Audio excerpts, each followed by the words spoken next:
Beyond the spotlight.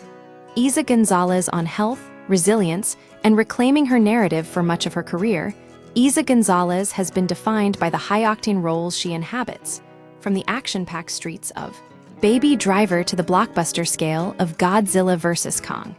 But beneath the polished exterior of a Hollywood star lies a much more complex and human reality.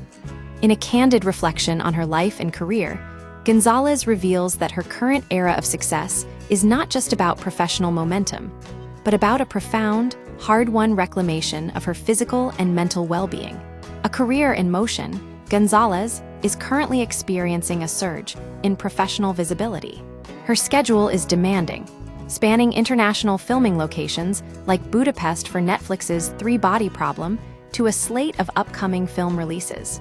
Her recent and upcoming projects highlight a deliberate move toward diverse, bold characters: action comedy, Mike and Amp, Nick and Amp, Nick and Amp, Alice, where she portrays a woman caught in a sci-fi crime plot, high-stakes thriller, In the Gray, her third collaboration with director Guy Ritchie, experimental cinema, I Love Boosters, directed by Boots Riley, where she explores a deadpan emo character.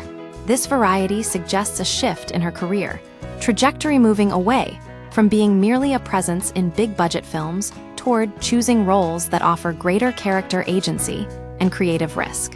The silent struggle. Navigating women's health, perhaps the most significant revelation in González's recent journey, is her battle with chronic health conditions.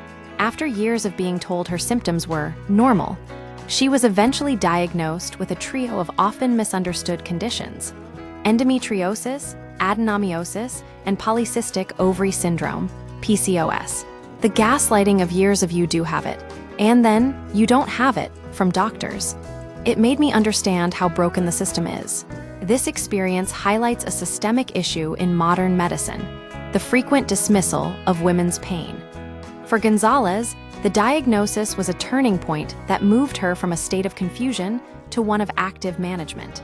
This shift has led her to adopt a highly disciplined, holistic approach to her health, involving medical proactivity, utilizing regular MRIs and specialized checkups to monitor her enlarged uterus and hormonal health, nutritional focus, moving away from restrictive dieting toward an anti-inflammatory way of eating leafy greens, fatty fish, and whole grains, physical resilience, balancing heavy weight training and boxing with specialized physical therapy to manage her body's needs.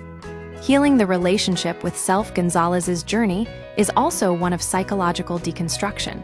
Growing up in the public eye, she faced the dual pressures of early fame and the vicious, tabloid culture of the late 90s and early 2000s, which often hyper-focused on women's physical flaws.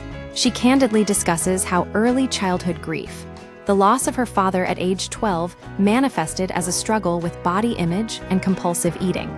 For years, she viewed her body as a form of armor. Today, however, she speaks of a newfound acceptance, noting that the cultural shift toward body positivity has helped her move past the shame once imposed by media scrutiny. The power of support, a key component of this evolution, has been her personal life. González credits her relationship with tennis professional Grigor Dimitrov for providing a model of healthy, disciplined support.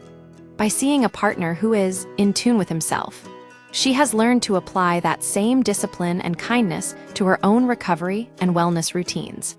Conclusion: Eiza González is transitioning from a star defined by her roles to a woman defined by her agency.